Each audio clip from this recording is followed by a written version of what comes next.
Bang. Ya udah salaman aja lah. Lu muda-muda begini salaman aja lah. Konferensi pers Memorandum UI Watch.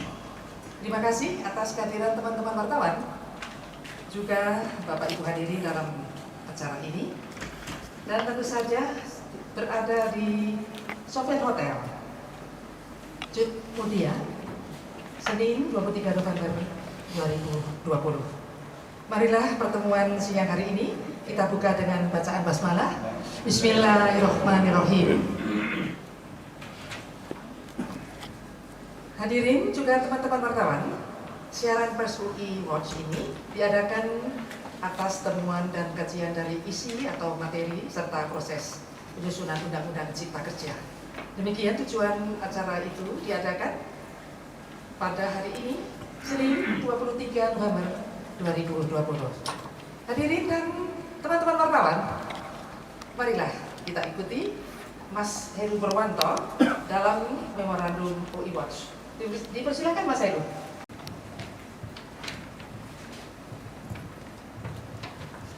Bismillahirrahmanirrahim. Assalamualaikum warahmatullahi wabarakatuh. Selamat sore, salam sejahtera bagi kita semua. Izinkan kami membacakan Memorandum UI Watch.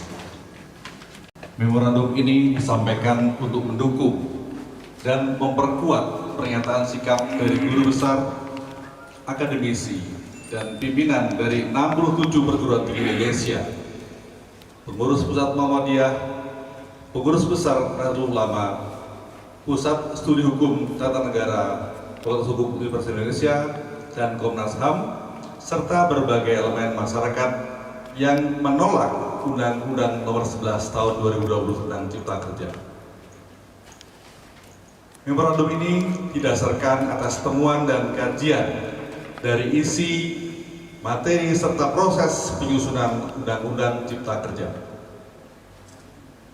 Kami yang bertanda tangan di bawah ini, dengan memperhatikan cara, proses, dan prosedur pembuatan peraturan perundang-undangan yang berkaitan dengan Undang-Undang Nomor 11 Tahun 2020, dan dengan mempelajari, mengkaji, serta mendalami serta secara seksama isi dan ketentuan pasal undang-undang tersebut yang telah ditandatangani dan disahkan oleh Presiden pada tanggal 2 November 2020 yang lalu, serta memperhatikan reaksi, tanggapan, dan dampak sosial politik dan kepastian hukum serta ketertiban dan keamanan masyarakat bangsa, UI Watch merasa perlu mengeluarkan memorandum dengan menyatakan hal-hal sebagai berikut.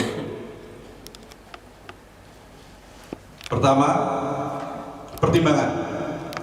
1. Bahwa Undang-Undang Nomor 11 Tahun 2020 tentang Cipta Kerja, baik proses pembuatannya maupun substansinya, adalah bertentangan dan menyimpang secara mendasar dari Pancasila, yaitu sila kedua dan sila kelima, dan Undang-Undang Dasar 1945, yaitu pasal 1 ayat 2 dan pasal 27 serta pasal 33.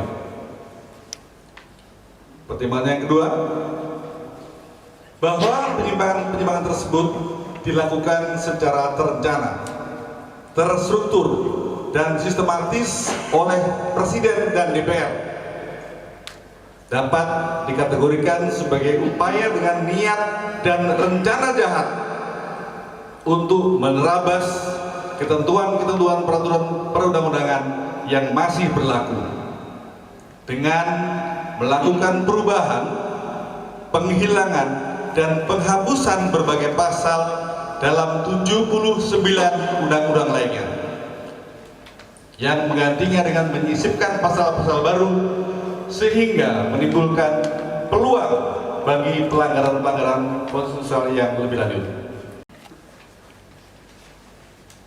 Pertimbangan yang ketiga, bahwa ternyata rencana dan niat tersebut secara gamblang telah diuji coba terlebih dahulu oleh Presiden dan DPR dengan dilakukannya perubahan atas Undang-Undang Nomor 12 Tahun 2011 melalui Undang-Undang Nomor 15 Tahun 2019 yang ditandatangani oleh Presiden pada tanggal 2 Oktober 2019, yaitu 1 hari setelah anggota DPR dilantik. Sehingga dengan perubahan ini memungkinkan Presiden melakukan intervensi dan kontrol terhadap proses legislasi.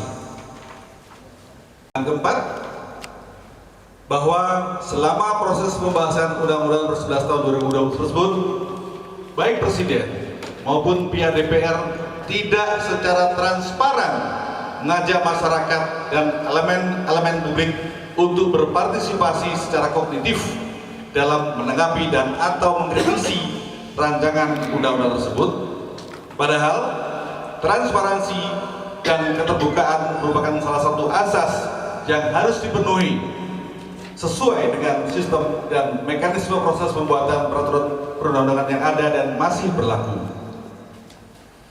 Pertimbangan kelima, bahwa oleh karena format, sistematika, dan pendekatan serta penerapan model omnibus law pada undang-undang ini termasuk baru dan belum sesuai dengan ketentuan dasar dalam proses pembuatan peraturan perundang-undangan atau law making process, serta proses dan prosedur legislasi yang dijalankan oleh DPR dalam rentang waktu yang relatif singkat adalah menyimpang dari konvensi dan ketentuan waktu pembahasan setiap peraturan perundangan.